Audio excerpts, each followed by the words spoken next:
ഒരൊറ്റ ക്രീം മതി കേട്ടോ. ഇത് തേച്ച ഉടനെ തന്നെ നിങ്ങളെ പിമ്പിൾസ് ഇങ്ങനെ പറന്നു പോകും. എന്താണെന്നറിയോ ക്രീമിൻ്റെ പേര്? മാജിക്. അങ്ങനെ ഒരു ക്രീം ഇല്ല കേട്ടോ സത്യം പറയുകയാണെങ്കിൽ. നമ്മൾ പ്രായപൂർത്തിയാവുന്ന സമയത്ത് ആൺപിള്ളേർക്കാണെങ്കിലും പെൺപിള്ളേർക്കാണെങ്കിലും ഫേസിൽ കുരു വരുന്നത് ഭയങ്കര നോർമലായ ഒരു കാര്യമാണ്. കാരണം ബോഡിയിൽ ഹോർമോണൽ ചേഞ്ചസ് നടക്കുന്ന സമയമാണ്. അപ്പം പിമ്പിൾസ് വരുന്നത് സാധാരണ കുറച്ച് കാലം കഴിഞ്ഞാൽ അത് ഹോർമോണൊക്കെ റെഗുലേറ്റ് ആകുമ്പോൾ തനിയെ പൊക്കോളും. ആ ഒരു സമയമൊക്കെ കഴിഞ്ഞിട്ട് വരുന്ന പിമ്പിളാണ് നമ്മുടെ മിസ്റ്റേക്ക് കാരണം വരുന്നത്. കാരണം കരിച്ചത് പൊരിച്ചത് എണ്ണ പലഹാരങ്ങൾ കഴിക്കുക, ഫാസ്റ്റ് ഫുഡ് കഴിക്കുക, പെട്ടെന്നുണ്ടാകുന്ന weight gain, pillow cover change ചെയ്യാതിരിക്കുക, തലയിൽ എണ്ണ വെച്ച് രാത്രി മൊത്തം കിടന്നുറങ്ങുക, ഇങ്ങനെയുള്ള കുറേ മിസ്റ്റേക്സ് പിമ്പിൾസ് വരാനുള്ള നല്ല ചാൻസ് ഉണ്ടാകും കേട്ടോ. എൻ്റെ ഒരു ലൈഫിലെ സ്റ്റോറി വെച്ച് നോക്കുകയാണെങ്കിൽ ഞാൻ നന്നായിട്ട് ഫുഡ് ചെയ്യായിരുന്നു. ജങ്ക് ഫുഡ് ഒരു ഇടക്ക് ഭയങ്കരമായിട്ട് ഫ്രണ്ട്സിൻ്റെ കൂടെ കൂടി പോയിട്ട് അങ്ങ് ദിവസവും എന്ന് പറയുകയാണെങ്കിൽ ഞാൻ ഈ സൊമാറ്റോ ബ്ലിങ്കിറ്റൊക്കെ വന്നേ പിന്നെ ഫുൾ അങ്ങനത്തെ ഫുഡായിരുന്നു. അതുകൊണ്ട് ഷുഗറി ഐറ്റംസൊക്കെ കൂടുതൽ കഴിച്ചിട്ട് മാത്രം എൻ്റെ വെയിറ്റ് കൂടിയതും അത് കാരണം വന്ന പിമ്പിൾസുമാണ്.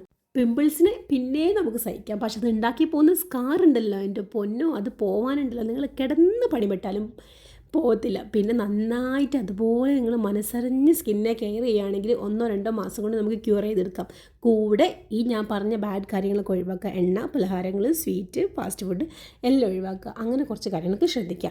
രാവിലെ എഴുന്നേറ്റ ഉടനെ തന്നെ ഒരു ജെൻറൽ ക്ലെൻസർ യൂസ് ചെയ്തിട്ട് ഫേസ് നന്നായിട്ട് കഴുകുക. ഉറങ്ങി എഴുന്നേറ്റിട്ട് അവിടെ ഇവിടെയൊക്കെ തൂങ്ങിപ്പോയിരിക്കുന്ന സ്വഭാവം ഉണ്ടെങ്കിൽ അതങ്ങ് മാറ്റിയേക്ക്. ഇനിയിപ്പോൾ ഫേസ് വാഷ് ഇട്ടിട്ട് മുഖം കഴുകാനും നിങ്ങൾക്ക് മടിയാണെങ്കിൽ ജസ്റ്റ് ചൂടുവെള്ളം യൂസ് ചെയ്തിട്ട് ഫേസ് ഒന്ന് വാഷ് ചെയ്യുക. കാരണം ഒരുപാട് ബാക്ടീരിയ നമ്മൾ കയ്യിൽ നിന്നും പില്ലോ കവറിൽ നിന്നും മുടിയിൽ നിന്നും ഒക്കെ ഉറക്കത്ത് വന്ന് നമ്മൾ ഫേസിനകത്ത് വന്ന് കിടക്കും. അതൊക്കെ നമുക്ക് രാവിലെ എഴുന്നേറ്റ് പാടെ വാഷ് ചെയ്യുന്നത് ഇമ്പോർട്ടൻ്റ് ആയൊരു കാര്യമാണ്. കണ്ണിൻ്റെ സൈഡിലും മൂക്കിൻ്റെ സൈഡിലും ചുണ്ടിൻ്റെ സൈഡിലൊക്കെ നന്നായിട്ട് ക്ലീൻ ആക്കി കൊടുക്കുക. നെക്സ്റ്റ് സ്റ്റെപ്പ് എന്ന് വെച്ചാൽ നമ്മൾ ഫേസ് മാത്രം തുടയ്ക്കാൻ വേണ്ടിയിട്ട് ഒരു ടവൽ മാറ്റി വെക്കുക. അല്ലാതെ അങ്ങനെ തന്നെ നാച്ചുറൽ എയറിൽ അത് ഡ്രൈ ആയിക്കോട്ടെ. ഈ മാക്സിയുടെ തുമ്പത്തും ഇട്ട ഡ്രസ്സിൻ്റെ ഷോൾ വെച്ചിട്ട് തുടയ്ക്കുന്നൊക്കെ പരിപാടി നമുക്കങ്ങ് ഒഴിവാക്കാം. ക്ലിയർ ആയിട്ടുള്ള സ്കിന്ന് വേണമെങ്കിൽ. ഫേസിലെ സ്കിന്ന് ക്ലീൻ ചെയ്യുമ്പോൾ അകത്തുള്ള ഇൻറ്റേർണൽ ഓർഗൻസിനെയും ഗ്ലോ അപ്പ് ചെയ്യുന്നത് നിർബന്ധമാണ് കേട്ടോ. അതുകൊണ്ട് വെള്ളം കുടിക്കാൻ നിങ്ങൾ മറക്കണ്ട.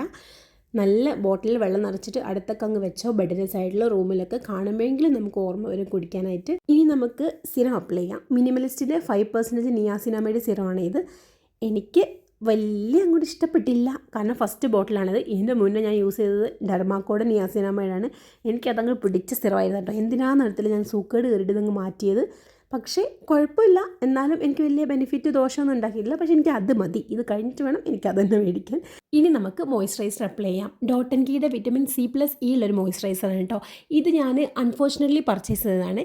കാരണം ഞാൻ ഡെർമാക്കോയുടെ മോയ്സ്ചറൈസറാണ് യൂസ് ചെയ്തുകൊണ്ടിരുന്നത്. 10 മിനിറ്റ് കൊണ്ട് തന്നെ ബ്ലിങ്കിറ്റ് എനിക്ക് കൊണ്ടു തരുന്നുണ്ട്. ഞാൻ ആദ്യമേ ഇതൊന്നും പ്രീ പർച്ചേസ് ചെയ്ത് വെക്കാറില്ല.